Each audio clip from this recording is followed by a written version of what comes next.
The Lord said in his heart, I will never again curse the ground because of humankind, for the inclination of the heart is evil from youth, nor will I ever again destroy every living creature as I have done. There is a real phenomenon happening in our culture concerning our attitude towards the environment.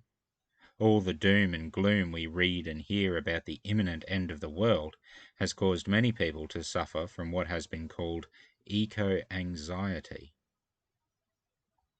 It is far too easy to be sucked into the alternative religion of climate change alarmism. Don't be fooled, this is a religion. It has its own creation story, eschatology, atonement, liturgy, and rituals. We Christians need to be spiritually discerning creatures when we think about the environment, and not be drawn along by the changes and chances of this fleeting world. We humans are the height of God's creation in this universe. Everything else is below us. Or another way, everything else relies on us. This is why when Adam fell, the rest of creation fell too. It is also why Paul teaches that all of creation groans waiting for our redemption in the Lord Jesus Christ. When we are raised, everything else will be raised with us in the new heavens and new earth. This place that God has given us means we have a great responsibility too. We are made in God's image, as His representatives, and this has implications on how we are to treat the rest of God's creation. The answer to the issue of climate change is greater than the question of whether it is actually happening or not. It is greater than whether we should be separating our rubbish, or which of us are to blame.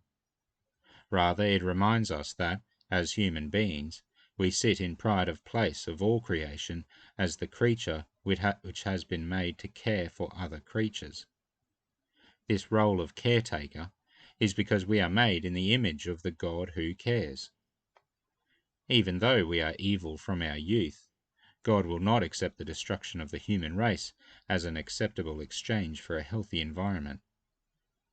Nor is God happy with destroying the environment altogether simply because it might seem too far gone.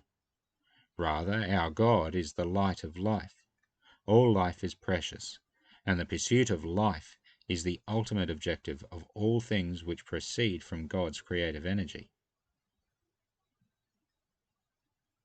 In the wake of the flood, God repeats the commandment He gave to Adam and Eve: be fruitful and multiply.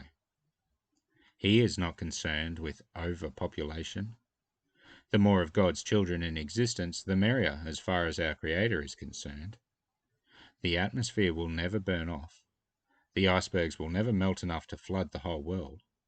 There will always be planting and harvest, summers and winters. God cares for us, and He cares for the creation He made, blessed, and called good.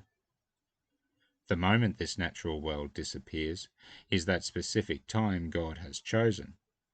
It is the moment when we will all be raised from the dead and called into the new heavens and new earth, a place of no tears, our true home.